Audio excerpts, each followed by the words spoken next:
আসন্ন ত্রয়োদশ জাতীয় সংসদ নির্বাচনকে কেন্দ্র করে মাদারীপুর ২ আসনে বিএনপির মনোনীত প্রার্থী ও এক স্বতন্ত্র প্রার্থীর সমর্থকদের মধ্যে সংঘর্ষের ঘটনা ঘটেছে। এতে উভয় পক্ষের অন্তত ১০ জন আহত হয়েছেন। বুধবার দুপুর ১২টার দিকে মাদারীপুর সদর উপজেলার বাহাদুরপুর ইউনিয়নের কালীর বাজার এলাকায় এ সংঘর্ষের ঘটনা ঘটে। আহতদের মধ্যে বেল্লাল ব্যাপারী,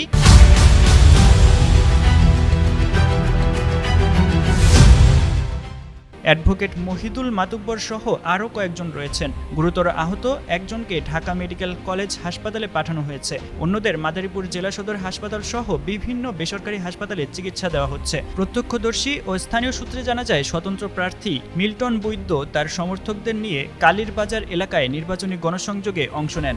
এ সময় একই এলাকায় বিএনপির মনোনীত প্রার্থী জাহানদার আলী মিয়া এর সমর্থকদের সঙ্গে মুখোমুখি অবস্থান হয়। উভয় পক্ষ নিজ নিজ প্রতীকের স্লোগান দিলে উত্তেজনা ছড়িয়ে পড়ে। এক পর্যায়ে ধাক্কাধাক্কির ঘটনা সংঘর্ষের রূপ নেয়। পরে দেশীয় অস্ত্র নিয়ে দুই পক্ষ পরস্পরের উপর হামলা চালায়। এ বিষয়ে মাদারীপুর সদর থানার ভারপ্রাপ্ত কর্মকর্তা ওসি আবুল কালাম আজাদ বলেন, বর্তমানে পরিস্থিতি স্বাভাবিক রয়েছে। ঘটনাস্থলে অতিরিক্ত পুলিশ মোতায়েন করা হয়েছে। বিষয়টি তদন্ত করে প্রয়োজনীয় আইনগত ব্যবস্থা নেওয়া হবে।